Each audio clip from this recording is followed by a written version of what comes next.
This podcast discusses real criminal cases. The views expressed are opinions based on publicly available information and are not intended to accuse or defame anyone. Listener discretion is advised. Dubbed the Black Dahlia, her case became one of America's most infamous and eeriest unsolved mysteries and remains so till this day. Welcome to The Search. Let's talk about it.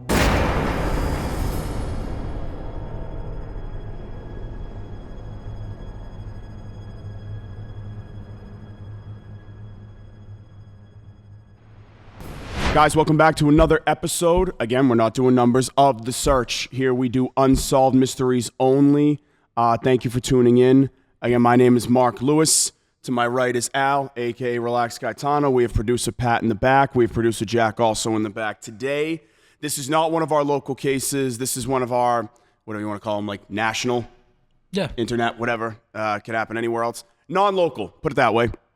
And if you've seen the movie, I think this might be one of the maybe the most infamous murder case of all time. One of. I think you could definitely say it's one of. One of, just given the graphic, nature of it. Yeah. The Black Dahlia here. This is our first case in California, I believe, also. So this is the furthest out west that we've gone. And I continue to find myself more fascinated than I thought I was going to be by these older cases. Because this is from the 20s. This is also the oldest case we've done so far. Before that was Evelyn Hartley, which you'll see at a different episode. But that was in the 50s, right? That was in the 50s. So this is 1924. No. Yeah. 1947. Oh, I'm looking at her birthday. Yeah, I'm sorry. I'm looking at her birthday. My fault. Sorry. The 40s. My bad. Right after World War II. Yeah, I was looking at her birthday. Sorry. At any rate, let's get into who the Black Dahlia is, how this all happened, and we are going to start with Elizabeth Short's birthday on July 29th, 1924. Born in Boston, Massachusetts, to a family of 5 daughters. Yep, I think they lived in Medford. Really? In Medford, Mass. Yeah. Wow. Medford, Mass family. It's always kind of weird when like a famous case that that the person just ends up connected here. It just it always kind of fascinates me morbidly. I guess the father owned like a mini golf course. So he's a mini golf course that was successful in the 20s, 29, 30. It's got to be the best time to play mini golf. And then the depression hits. Oh. So then he kind of everything bankrupts pretty much. Is that when she was like, I'm heading west? No, that's when he just disappears pretty much from the family. Oh, shit. They actually thought he was dead. They thought he killed himself and he left. Oh, my God. Wow. Well, heavy emphasis on the Great Depression. Her father is presumed dead after abandoning the family in 1930. So she was a kid. Oh, yeah. 6 years old. 5.5, 6 years old. Yep. Leaving her mother to support the family on her own. 5 kids as a single mother in the fucking 30s. During the Great Depression. This is like a Disney movie waiting to happen. Severe asthma leads her to spend winters in Florida for health reasons. Presumably this is before they had inhalers. I don't know if she's living with them or she's living with family. With, though, in Florida? I don't understand that. That's like a big thing to relocate for a summer, especially back then. It's different. I know for the winter, yeah. I know in the 50s, 60s. She was essentially a snowbird. Yeah, I didn't even know you could be that young. So she moves to California in 1942. Would that put her at 18? Yes. Right? Yep. Okay.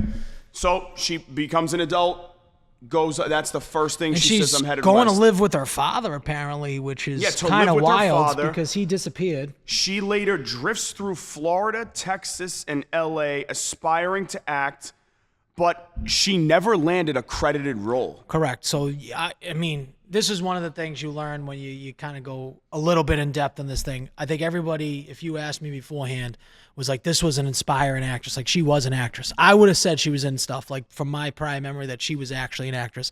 She's never landed a credited role. I thought she you was might be more of an actor than she is. I genuinely thought, maybe this is a Mandela effect thing, I have no idea, that she was in 1 or 2 things and was up and coming. Yes, I thought so too. I thought she was an up and on coming. the verge of her big break. That's what I was under the presumption of this entire time. No, not at all. Okay, so Now we're moving into the time of her disappearance, which is in January of 1947. Yep. Oddly enough, January 9th, 1947. Is that your birthday? That is my birthday. Okay. Yes, it is. I thought it was. So that rules me out as a suspect. Last confirmed sighting is that she is seen at the Biltmore Hotel, which is now a famous hotel. The Biltmore is a huge hotel. Huge hotel. Yeah. Right? In downtown Los Angeles, using a payphone. There is a possible later sighting at bars like the Crown Grill, but this is unverified. Yeah, so I got a pretty in-depth timeline here. I'm gonna go about it. Give us the nooks and crannies, Al. So in the morning of the 9th, right, of January 9th, she's actually in San Diego. Mm-hmm. So at 9 o'clock in the morning, she's at San Diego.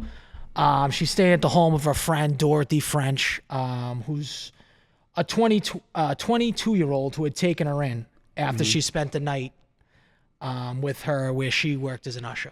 So she went to this theater in San Diego, makes friends with an usher, becomes friends with her, and they end up staying. I mean, find me a more 1940s name than Dorothy French. Dorothy French. They almost feel like fake names, but they're not. Right.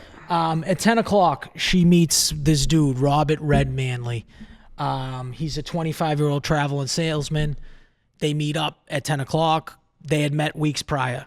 Somehow, through the traveling salesman, they meet up.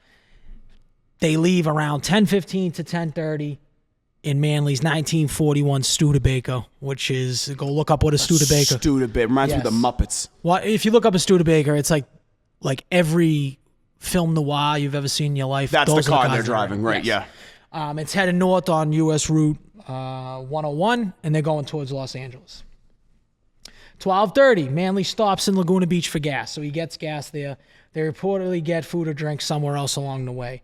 Around 1:32, the pair continues driving north. Manley later says Short mentions meeting her sister in Los Angeles, so they have some type of plan to meet the sister in Los Angeles. They arrive in Los Angeles. Manley drives home, where Short drives home to his home, where Short has left some belongings with an acquaintance. It's unclear if they actually get the belongings, but they go to get some belongings. So they're basically doing some errands to hang out for the night. Now they get to the Biltmore Hotel. This is around 4 o'clock. It's located at 506 Grand Avenue. There is some maps, so like if you did want to go look at a map, you can kind of see where this all takes place. It's all pretty much walking distance in downtown Los Angeles. They enter the lobby together around 4:15.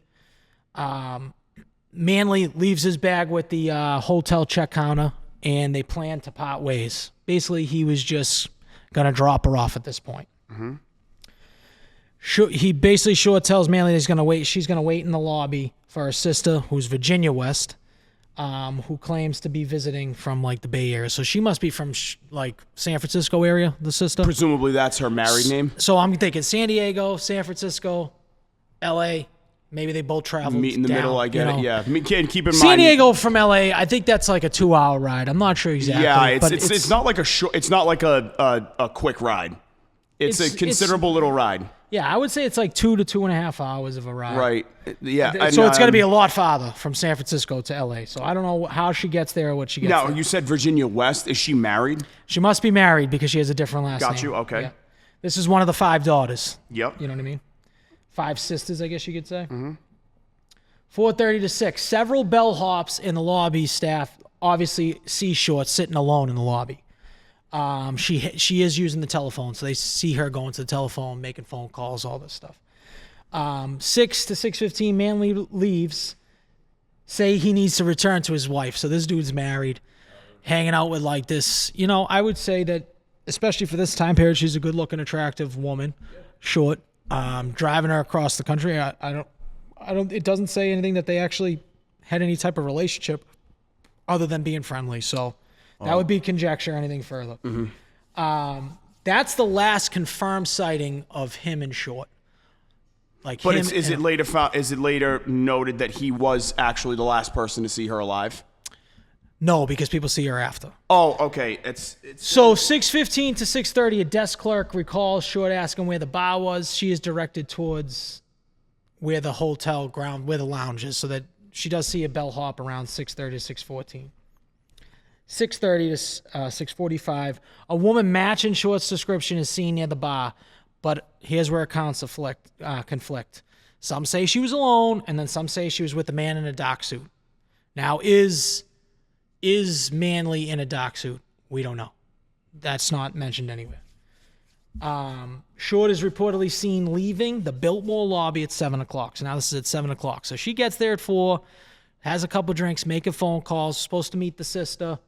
7 o'clock, she actually leaves the lobby. Now she's heading south towards Olive and 7th Street. It's right around the block. Multiple witnesses claim to have seen her at the Crown Grill. Now, some people, they call it unverified, but there's like 2 or 3 people that say that they've seen her at this Crown Grill cocktail lounge, 754 Olive Street. That's about 3 blocks down from the Biltmore. So basically, she takes a right, I think it's a right out the door. She walks 3 blocks down to this place, and she appears to be drinking and talking with one or more than one man. Now, you're going to see that she's kind of a socialite type. So she does go to a lot of these parties. Like she clearly either likes to party or she'll hang out with different men to go to different parties to get into better parties. This girl sounds like it's almost weird how she's like the definitive aspiring, like, wide-eyed actress. Yes. From back in like the black and white movie era. This is like if you showed me the Black Dahlia movie right now, yeah, I would think that it was fiction. Right. It's such a picture perfect of what you hear. Like these girls, they go out west. Yeah, they're trying to get famous. I'm going west, Mom. I'm gonna be a big star out in Hollywood. And how many movies have you seen where this happens and then something bad happens? You meet some guy you think is there trying to help you, or whoever the fuck, and either you're getting set up, exploited, taken advantage of. It's a million different things. I would say that a lot of these movies are probably based loosely. Oh, this has off to be of this. This has to be like the base point for like a bajillion different movies, characters, whatever, right? Especially, so World War II happens, Hollywood, right? Hollywood has this huge boom after World War II. It's like one of those things that like everyone's going out there. So there's a huge boom of people going out there, and ladies are becoming almost like a dime a dozen. Like good-looking ladies are all going down there, all trying to become famous because now motion pictures and stuff is becoming a thing more. You know what I mean? Like Charlie Chaplin, I believe, is in the 20s. Now they're starting to like have motion picture, right? Mm-hmm. And have like movie stars. And having actual stars. Even correctly. guys. Yes. You got to think about it because then so you it's everyone's flowing in there. It's almost like the gold rush of Hollywood. 100%. You know what I mean? You have your people like Gregory Peck and Gary Cooper and all these people, and the Rita Hayworths or the Ingmar Lauren Bacall, whoever the hell else, like all these people, Humphrey Bogart. The movie star is like blossoming at this time. It's becoming like a thing you can be now, right? Yeah. So after 7:30, no one sees her again. Mm-hmm. So there's no confirmed sightings after 7:30 p.m. on that day. So what you were probably trying to say is he's the last known person seen with her, but she's seen with other men throughout the night. Oh, okay, yeah. Do you know what I'm saying? Yes, that's probably how I misread it then. Yeah. So she no confirmed from this point and whereabouts for the next 5 or 6 days are essentially unknown. So from July 9th, she's not there until she's found on the 14th. January, sorry. Oh, okay, got you. January 9th. On your birthday. Yeah. Yeah. How can we forget? 5 days later is when they discover her body. Morning of January 15th, right? Yep. Okay. I think one important thing to know from Manley was he admitted to police that he was interested in some sort of relationship with her. That would make sense. Yes. I mean, like he came right out and said that. He passed a couple polygraph tests, which is why he was cleared really quickly. Right. But it was of harming her, right? Is that what the polygraph test was about? Like, did you commit this crime? Correct. Yeah. Oh, yeah. I mean, clearly, yeah. You're running around with the chick. You're clearly interested in her. You know what I mean? Like. Yeah, I think that. Let's be honest. I mean, you're with a girl for 3 hours in a car. You're driving pretty much. Maybe not out of your way because you are probably going there. He does seem like he did have some type of residence over there. Right. But they spent at least one night together. Yeah, you gotta. Well, and he knew her weeks past. So in order to like, how did they had to be in some type of contact because they met weeks before this. Yep. Then decides to drive from San Diego up there. So this obviously was some type of like plan. And you got to think back out. then. This isn't like, oh, I can call your house phone and be like, hey, how about you come meet me at 9:30 and we'll go at it and have a romantic night or something. If you were really looking to like step out on your marriage, you had to like really set things up and really have like. I think that things probably moved a little slower, if that's what you're trying to say. Yeah, 100. That's what I mean. It wasn't like, hey, I got a late night text. Swiping left and right. Right. Yes. I didn't get a late night like, text at 1:20 in the morning and be like, that. hey, come by the house or something. This is like, oh, I live in fucking San Diego. You live in Los Angeles or whatever, however that worked to transfer. Where did she actually live? Did she live in Los Angeles? Presumably she had some like shitty apartment in L.A. Yeah, she lives in L.A. I believe she was with a friend where she was living. It didn't seem like she had a lot of money. They basically said like she was going out with different guys just to eat dinner. Yeah, well. Like that's how much she needed to make ends meet. Yeah, and it sounds like at best she was working like gigs. You know what I mean? Like I can't even see where or she's maybe working. Even that. Well, you mentioned the usher thing with the friend, and I was like, oh, maybe she comes in and fills in for a night, or she's a temp somewhere. Or I don't know. I don't see her having any type of acting work. Right. I don't see her having any real job that I can, track down. It seemed like to me like she was essentially. To be fair, if you weren't a socialite, that's why I say that just someone that was around the circle. And to be fair, in 1947, if you're a woman, if you're not a housewife, what the fuck are you? A hairdresser or a secretary? So it's not like the job market is booming for independent women. Right. At this time, you know what I mean? The workforce is what, 95% men. Yeah. You got to think. Yeah. Women, the nuclear family is still a thing at that time, right? When was the big women boom when all the dudes had to go to war? Was that in World War I or was that World War II? I have no idea, honestly. Do you know what I'm talking about? Like Rosie the Riveter? Like, is that like a... Talk about like a league of their own? I know. We're getting this all mixed Maybe up. we'll get, yeah. I don't know if it's World War I or World War II. Yeah, I don't know. We got into first wave feminism somehow right there. I don't know how we did. Rosie was World War II. Okay. That was quick. Okay, so cool. I would say that there's some type of like, would you call it a feminism movement? Well, women are time? clearly out going to this, to trying to like get out and go do something else. Right. Where we're kind of moving away. Yeah. Not fully away from the nuclear family, but you're getting that some like of I these said, girls, especially since like show business is really becoming a mainstream thing at this time. Girls that can dance on stage, Yes. like even like from like the Rockette style of dancing. I'm not talking about girls on a fucking, taking the clothes I know off. what you mean. Yeah, there is opportunities for women in the entertainment industry. Yes. Do you want me to go sequencing on the morning of here, or do you have more details? Let's do it. Okay. Yeah, hit it. So the morning of January 15th, 1947, a local mother discovers Elizabeth's nude, bisected body in a vacant lot in Leimert Park in Los Angeles. Yeah. So bisected means she was cut in half. Yep. So this woman is Betty Bersinger. She's the girl that finds the body. Okay. She's walking with her young daughter in the park. Oh, holy shit. And she noticed initially, she actually thought it was a discarded mannequin. Right. On a vacant lot at the corner of Norton and 39th Street. Imagine Upon closer look, she realizes that that is like that I need therapy for the considerable future. I mean, I don't think we could show a lot of the those crime scene photos are fucking crazy. Look them man. up if you're at all curious. They are gruesome. Yep. So the body's posed. The arms are raised above the head. Mm-hmm. Her legs are spread apart. Her mouth is slashed ear to ear in what they call like a Glasgow smile, right? Which is essentially like Joker, Chibs from Sons of Anarchy. Oh, that, right. Yeah. The scar from side to side where they cut from one side to the other side. Mm-hmm. There's no blood at the scene, which indicates that she was killed somewhere else and brought to the scene. So she was placed there. Right. Which kind of makes sense. The body's posed. She probably wasn't murdered right there, Police quickly identified the victim as Elizabeth Short through fingerprints. So they get her fingerprints. Gotcha. I honestly, I didn't realize fingerprints were a thing in the 40s. I didn't know they were a thing either. I thought we were gonna go with the old dental record. Right. That's what I thought was gonna come up here. But then again, I don't know if she fucking had teeth. I don't know. It looked like she did from the crime scene photos, but. So the way that she was like positioned and posed, the arrangement strongly resembled like the disjointed, fragmented female forms, they say, in like surrealist art. So there was this artist called Man Ray, was his name.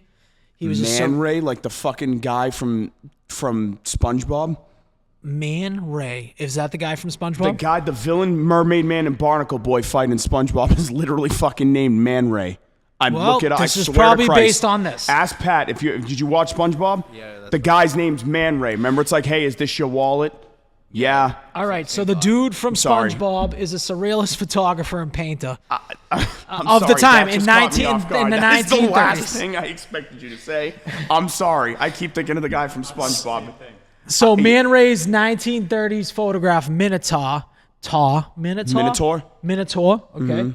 And paintings Minotaur. like The Lovers and Observatory Time depict women's bodies that are like segmented and disjointed into stylized poses, exactly how Short's body was positioned. I originally thought when I saw the crime scene photo that it was like this is going to sound stupid, like a ballerina doing like a jump. They or were something clearly like that. placed Do you in a know what I'm trying to specific say? way, like an artsy. Yeah, an like, artsy I'm way. saying, you know that like ballerina jump? Yes. With the hands well, the like hands this are over and the head. split. Yeah, it's like crazy hard to do. Yeah. So, and then by January 16th, the autopsy and the cause of death is determined as hemorrhaging from facial slashes and head trauma. And again, if you look at the crime scene photos, you see both of those. The body was bisected with surgical precision. Yes. Which leads me to believe, not that I want to get to theories too early, but I think it's pretty obvious that whoever did this has an extensive medical background of some kind. Yes, it I don't seems know like the who- way he was cut, it all leans towards someone with some type of surgical background. Some type of psycho doctor Yes. that's been dying to do this to somebody. Right. With the way the cuts were made, they weren't made. They were made in a way. Like serrated. They weren't like, it looked They very were made like, in a medical way, like the way that he dissected the body or she dissected the body in half.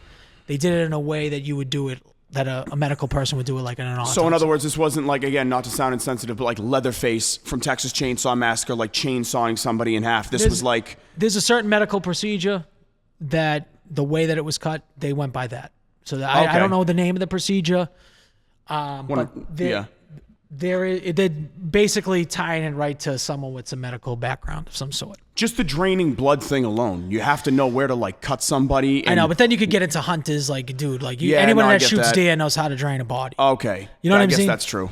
So, but at the time, I didn't know if like artery layouts were different and I they think- drained to different places and I think animals. the cuts that were made, the way they were made, the tools they believe that was used, it all points to some type of person in the medical field. Some type of fine instrument Yes. was used here, right? Okay. And then we're going to jump. Are you good if I jump to September 4th here? I sure am. Not September 4th. I'm sorry. Late January into February of 1947. I'm sorry. The LAPD launches a massive investigation with hundreds of investigators and over 150 suspects interviewed. Shout out to them because I think this is the largest police effort we've seen outside of Evelyn Hartley in La Crosse, Wisconsin. No one does it like the old cops. Nope, the old cops weren't fucking around, man. You know how like you see that old cop in that detective series, and it's just like he ain't stopped until he figures it out. He's relentless copper. Yeah, he's got nothing better to do. That's when they were coppers. Yeah. You'll never catch me caught. Yeah. These guys were fucking all in. Searches conducted in storm drains, abandoned buildings, riverbanks. Obviously, this is a time when like media hysteria is absolutely still a thing. So you get these sensationalist rumors. Sometimes we're encouraged by police to conceal true details, which I think is kind of shitty.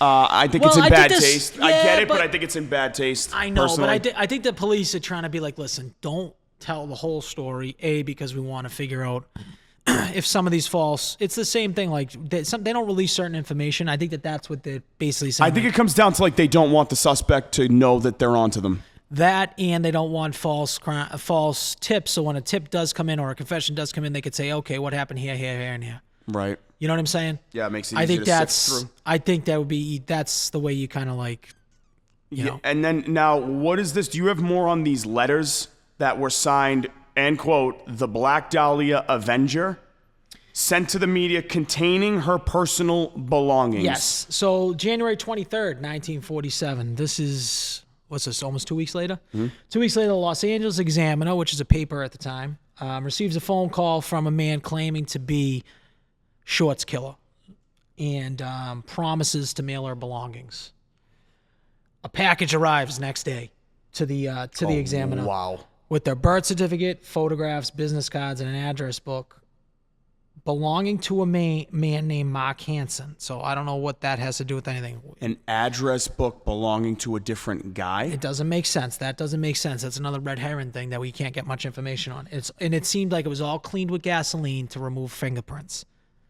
This person knew what the fuck they were doing, man. 100. This is a very 1,000%. calculated individual, and this is clearly somebody, I think, that was waiting to do something like this for a long time.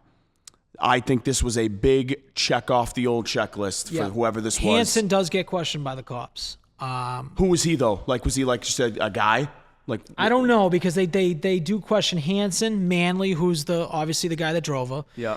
And several physicians. So they right off the bat know, like, okay, this has to be some type of doctor of some sort. So they did have some people that they liked, certain physicians they did question as well. Mm-hmm.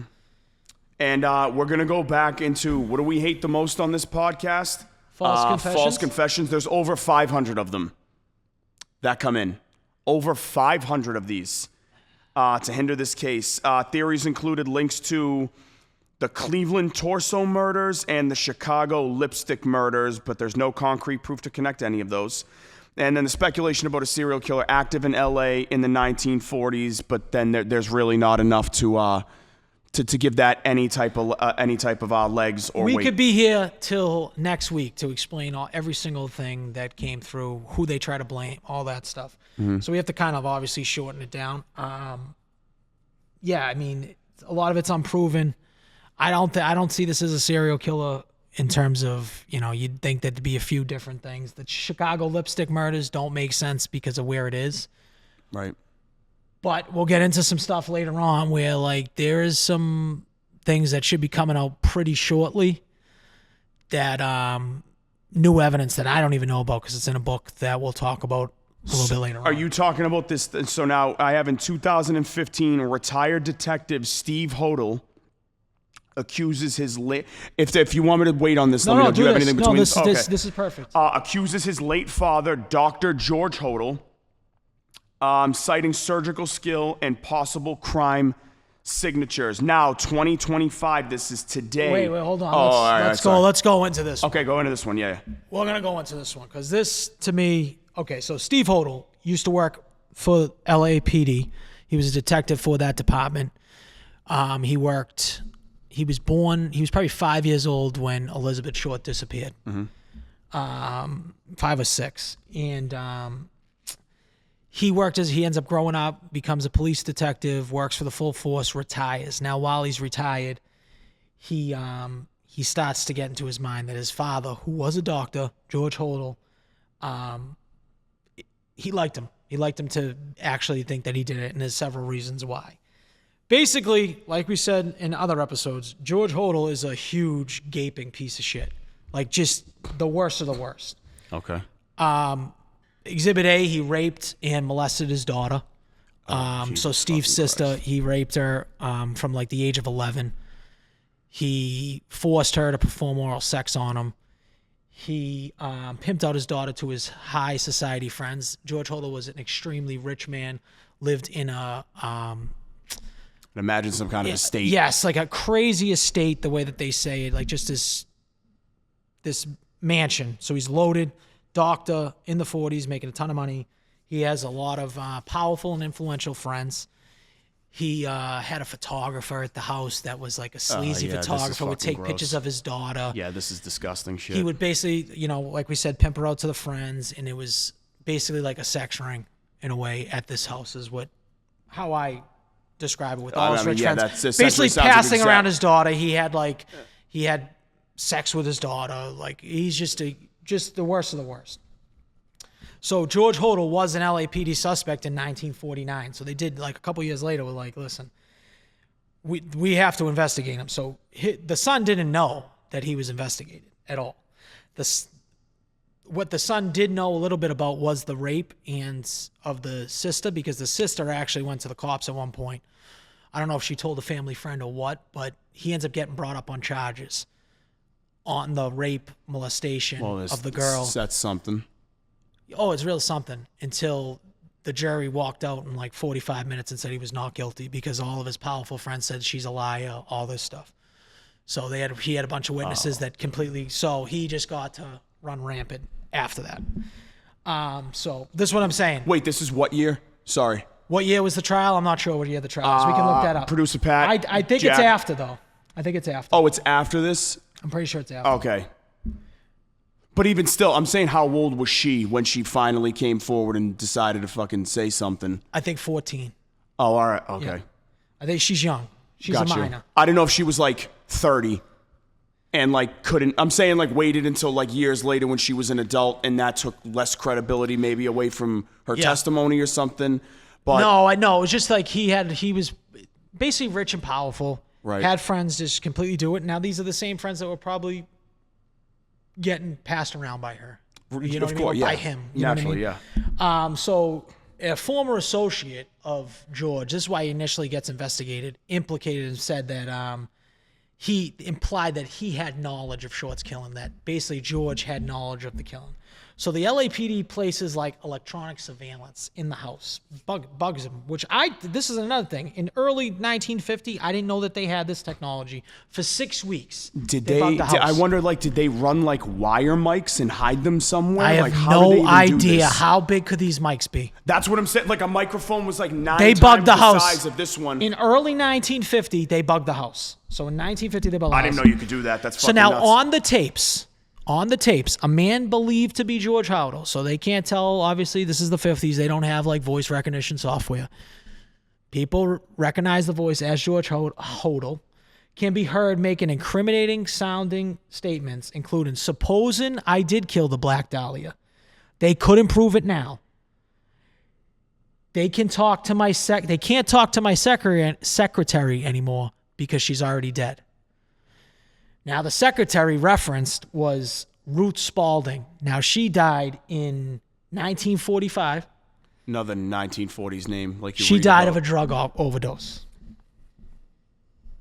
Well, I think this guy might have used his like medical background to like drug her with some kind of fucking, I don't know, what do they call it? Cyanide or some shit? I don't know, some fucking chemical concoction. and of course, you know it wasn't fucking...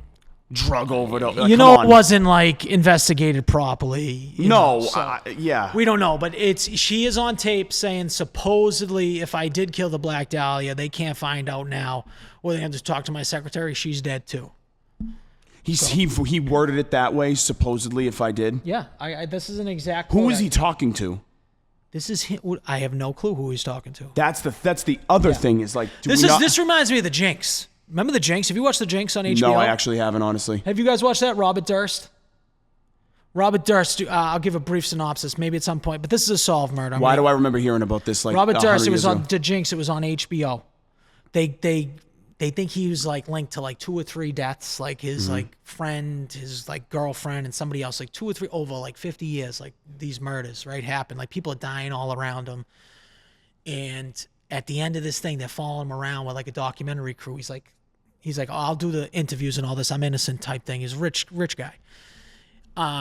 He ends up going to take a piss at the end of the documentary, like when he's like, and he has a hot mic on because he was doing the documentary, and he's like, he's pissing in the thing. He's like, what, why do they think I did it? Maybe because I did. And then that's how the documentary ends. Like he legit admits it to a hot mic on himself while he's pissing. That's what this reminds me of. Like he's just. But again, who was he talking? I don't know. He just said it to himself. He could have been saying it to himself or to somebody. This is just what they found on the tapes.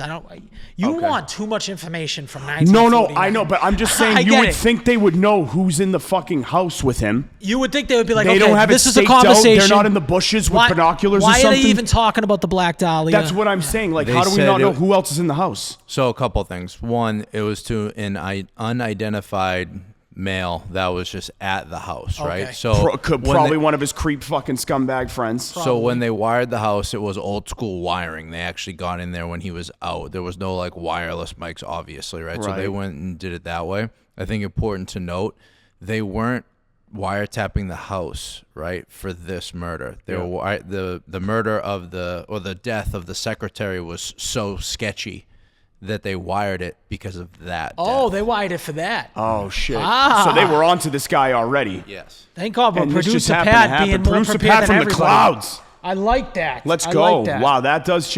So again, he was probably talking to one of his fucking scumbag creep show fucking diddling buddies that was in the house, and they're talking about who the fuck knows what. Clearly fucked up shit. Yeah. And it's like, but I think it's odd that he speaks in these like almost like lawyer termed, Yeah. like lawyer termed phrases and wording. I think that's odd. Well, I would say that. Do you think he knew? If you think about how the body was placed, would you consider that a careful human being? Yeah, this guy is Detail-oriented? Yeah.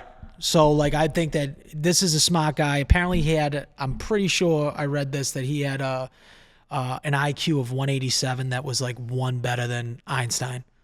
He said that he used to tell people that like I'm smarter than Einstein. So this is the type of individual you're dealing with. You're dealing with a doctor who's extremely smart, detail-oriented, obviously a sicko. Yeah. But I would think that that's a man that's careful with his words.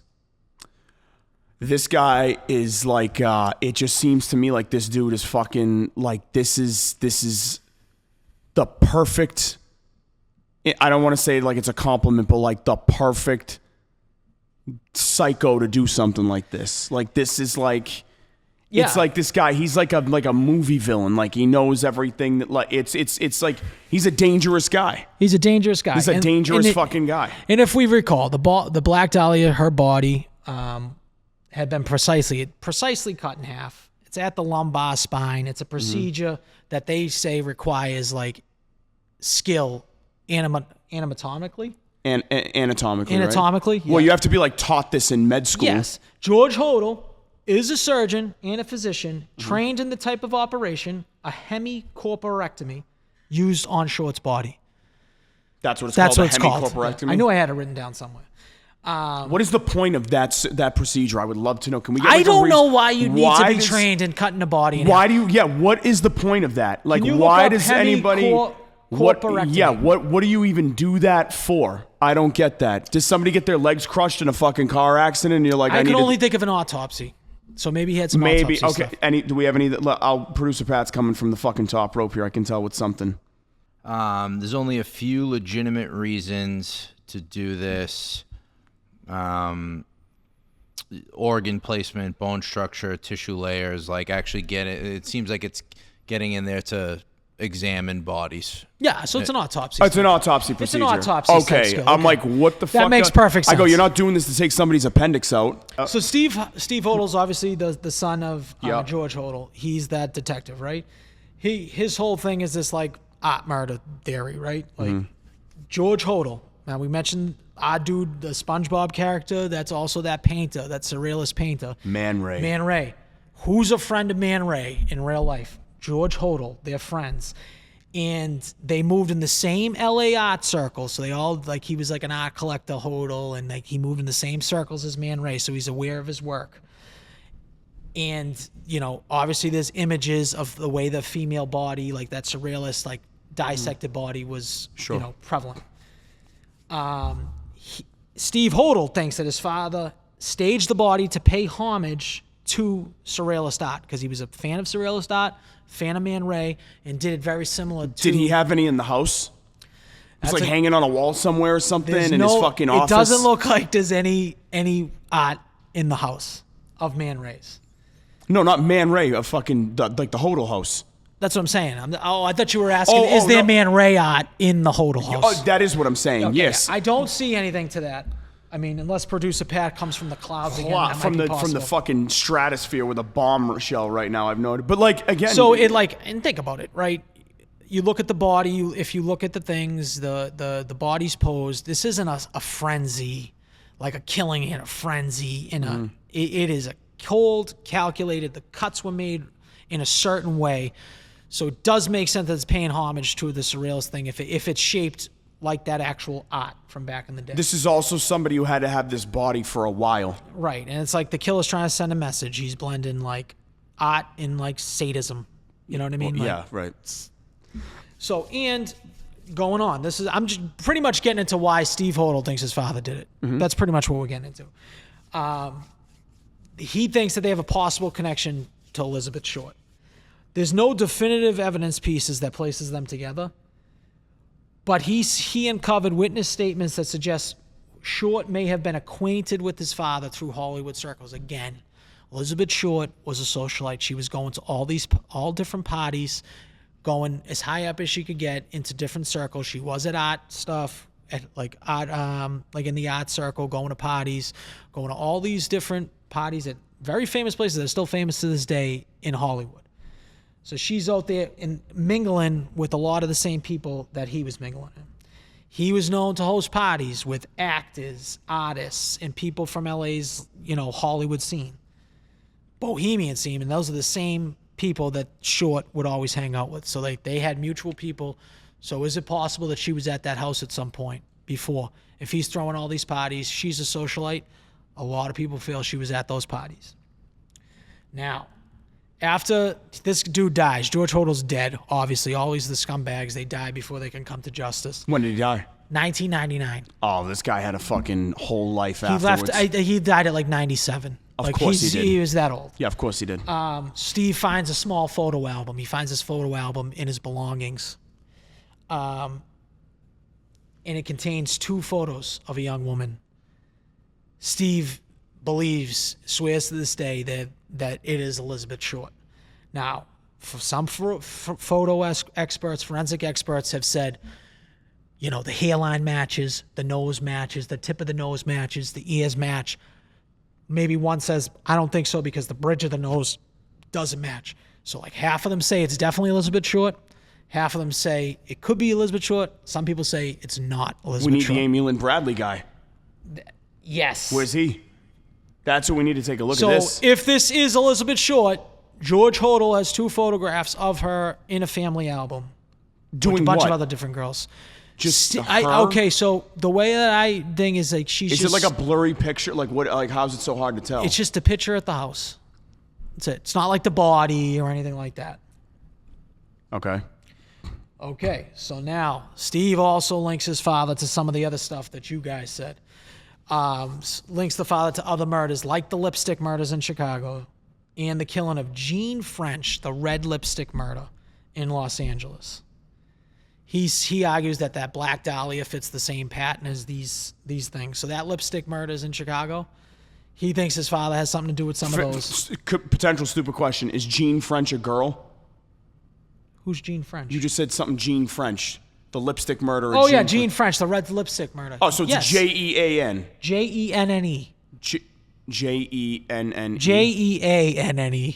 Oh, okay, yeah. I'm sorry. You might be the funniest kid in the world. That you're hopping down on the spelling right now. That's what you heard. I'm not trying to be an I'm genuinely not trying to be a scout. I'm Pat, honest this to God. guy might be linked to like 7 murders that his father, like this kid's son.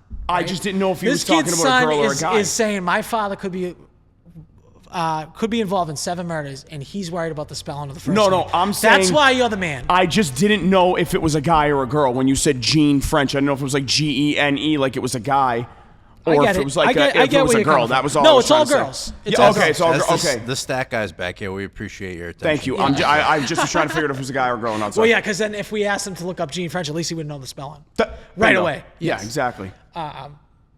Yeah, so he obtained. So Steve gets like from being a cop. He knows some people, so he can get some of those files. So this is where he's putting this all together. Mm-hmm. A lot of those documents that he gets later on, after he's retired, from the people that he knows, George Hodel's the prime suspect in a lot of those files.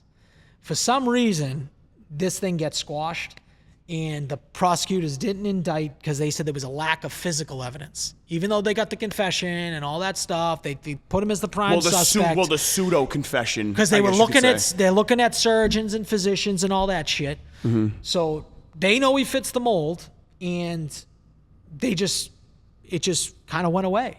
So, which kind of makes sense. You see this happen a lot. Maybe he had to know somebody maybe high up in the court system, somebody a prosecutor, there's a DA, a long list of fucking celebrities something. that have a got judge. away. I don't know. Yeah, it could be anybody. Yeah. So a senior LAPD officer actually says to Steve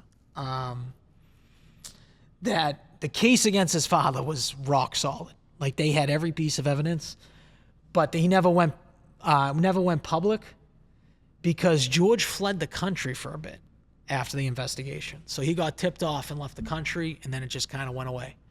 So maybe he paid some people off while he was away or Where'd he whatever. go? Or I don't know. They Nobody don't knows. know. Okay.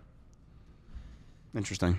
Very interesting about They never George checked Hodel. his passport or anything like that, see where it was stamped or whatever the fuck. That's weird. I'm sure if we can keep diving into that. But again, this is another story that's like, it's happened in 1950, so you're 75 years deep. You're 75 years deep in investigation. You got all these people, so what's verified, what's unverified? Do we believe, why would you want your father to be a gruesome pedophile murderer? Like, why would you want to taint your family name in that way? So to me, it's almost like it's more not true, but it leads more. I'm more apt to believe this guy 100%. because he's a retired LAPD detective. It just hurts. How us off ironic him is and- that, though? Is that not the biggest example of fucking irony in life that you've ever seen in your life? You end up being like an honorable man of the law, and your father was a sicko fucking creep fuck. I bet you that happens more than you'd think. Oh, dude. Imagine that, like, identity crisis. It's like you later go on in the life. opposite way. Like, let's say you had a mother that was addicted to drugs, and then you become a drug But counselor. he said the sister came forward when she was 14, so he had to know this guy was a substantial piece of fucking shit. I think his that might be entire something life. that maybe he just didn't know. Maybe he didn't know in the time. Maybe he was young, the younger brother. Maybe he just didn't know the full scope of it. Yeah, You know what I mean? I get. Yeah, I can see that. So their talk, and here's the best part. Hodel says that his father had like a secret room that they weren't allowed in. That he said it was come just on, for man. storage. Here we fucking There go. was like underground shit, like underground tunnels and stuff that they can get out of the thing. So it's like they had this big man. I'm just picturing a big mansion, a wing or something that's like kind of blocked off that the kids weren't allowed to go in when they were younger. He's a surgeon. This guy has fucking skin He's suits in pimping there. out his fucking daughter Yeah, this to guy. his friends. Yeah. So If the it wasn't- depravity only goes up and up. It doesn't go down. Your depravity doesn't go down. Yeah. It's like when you start with one drug and then it leads to like maybe harder drugs as time goes on. Well, how It's does the it same. start for every serial killer? They start fucking smushing a frog, Yes. and then they throw a cat off a fucking house, and then they light a dog on fire, and the next thing you know, they fucking act out in some crazy sexual way or some physical way. Right. And then the next thing you know, they're cutting somebody's fucking throat. So it's like this guy had to know his father was a piece of shit for the better part of his life. Yeah, I think you probably know deep down like there's something wrong with You your had father. to know. Like You there's had to some- know something was up with the father, especially just on the sister alone. You have to know my father's a fucking sicko. Well, yeah. Let's assume. I think I'm going to assume this that he knew he found out later about that. I feel like. Right. I think that would put you in a whole different light of your father. Like obviously. You fucking kid. Yeah. Yeah. So. I'd be between wanting to fucking kill this guy or just never see that him was again probably for all the in rest of my the life. back of his mind. Then he finds that photo album, and at first it didn't click to him. He's like, "Where do I know this person?" And he's like, oh shit, Then that's years the fucking later, girl he's from like, the paper. "Are you fucking serious?" And went and got the album. Was like, Jesus Christ. So where are they at with that now? There's not much. He's done a bunch of interviews. It's tough with the physical evidence. I mean, the file's all put together. It's still got to be intact. No, Sure. Oh. that's a good point. You'd think that he went to go to the thing to get all the stuff afterwards, or maybe him or another investigator. They magically lost every single piece of evidence to the Black Dahlia murder. Dude, there's Gone. got to be somebody high up that could have been implicated in this. Or are they? That- Or does George Hodel know something about somebody with this sex shit? That's what I'm saying. That The maybe they original, didn't- the maybe they original didn't- fucking Jeffrey Epstein. Maybe they didn't owe a favor to him. Maybe Yeah. they were getting blackmailed. Dude, you never know what the dude. Is he the original Jeffrey Epstein? That's a I good don't question. fucking know. And then I have this thing with 2000. This is this year. This is the New book coming out called Sisters in Death explores a suspect connected to both Elizabeth Short and another murder victim with fresh interviews and documents. What is that Yeah, about? so this book's coming out in October. So this is the thing I said, like, that it's going to be released soon, that they are basically promising. I mean, okay, they're trying to sell books, right? Well, yeah. We get that. They're essentially promising that they have this murder solved. Mm-hmm. They know who did it. They are linked to another murder. Now, I don't know if it's George Hodel that they're going to say. But who's the other murder is what I want to know. The other murder, I think I can get that for you. Hold on one second. Yep. I don't know. But this is a book I'll definitely be reading. Yeah. Like this, I'm already too into this now that it's like, how do you not? No, this is it is exciting when you hear this shit all these years later and it's like, oh wow, like you're finally getting an answer out of this. So we go back to the movie. The movie was not at all this in depth. No. The movie was, I thought the movie was good. Did you ever see it, Pat? It's good. If you see it, you should watch it. It didn't like review super well, but I thought it was good. Okay, so the two murders that they're talking about is obviously Elizabeth Short, Sure. the Black Dahlia, and then it's Layla Welsh. Okay. They call the Prairie Heiress. 6 years earlier in 1941, Layla Welsh, a socialite and heiress in Kansas City, was discovered murdered in her bedroom under similarly gruesome circumstances described as bearing unspeakable trauma. Where do you place This- George Hodel at that time, though? This is why we got to wait for this book. Oh, right. You know what I'm saying? Yep. Okay. The book. Right. Okay. Got you. They say that the murder like just essentially faded into obscurity, but it's very similar in certain aspects between the two. Okay. Again, so now you got two socialites. Dangerous time to be a fucking socialite. Is it ever not? Because it's not like this shit doesn't happen now. You're right. Shit No, you're happens right. right now. It's happening right now. Happened 20 years ago. Happened 40 years ago. It's So like, you even just think about like those Diddy Party freak-offs. Honestly, if we're gonna bring that up, bro, this those shit's been are happening socialites. fucking forever, man. Like it's been happening since the beginning of fucking time. When you get sick, gross people, they're gonna find a way to like take advantage and just be sick, gross people. And especially when you put that together with power and money. It's a fucking and influence. And dude, it's been happening since fucking ancient Rome, probably with people, political figures, and fucking whoever else, royalty. This shit's been happening since the Probably fucking. some like socialite hieroglyphic on a. I don't know on what a the fuck it pyramid is, man. in Yeah, Egypt. but it's this type of shit has been happening since the beginning of time. People get exploited, targeted, hurt, obviously, traumatized in different ways. So this has been happening since the beginning of time. But I like I said, what continues to go? First off, it's that guy. It has to I be don't fuck George what nobody Hodel. says. It has to be. As far as theories go, it's that guy. I want to still read this book to see what she I says. do still want to read the book and see what's up with that. I will say this. I think, like I said, it's the eerie. It's almost like a fever dream of like this. Like, I don't know if myopic is the right word here. Just story of this girl who was doing again what a million other people were trying to do, and it played out like it really did like play out like I think a fucking that movie. a lot dude. of stuff. Yeah, exactly. What you're saying is accurate. Like a lot of stuff in movies, TV series now, they all take aspects of this. If you even think about like going back to the Dexter series where they chopped up the bodies and like placed them in a certain way in one of the seasons, you got socialite goes to Hollywood. You have that aspect. This murder is a basis for a lot, which is kind of ironic because she wanted to be an actress, wanted to be in film, and she's actually influencing film. Oh, In the worst way the possible. ironies here again, yeah, in right. the worst possible way. Yeah. You know what I mean? It feels like this was like this type of murder was clearly something that was like that people really hadn't seen before. Yeah, that I would this say is like, you're like, yo, this is like, if you look at the crime scene photo, it's just so creepy to look at. You look at those crime scene photos, it's creepy now. It's creepy right now. Yeah. Like if you just like 70 the years guy later. standing on the side and then you 80 see 80 years later. yeah, and then you see her in the middle of that little fucking grass lot thing. Yeah. The guy is standing. It looks like I fucking hate to say it this way. It looks like a painting. It does. Like a scene that somebody it looks like painted. if you were to put this into like ChatGPT and say generate an image.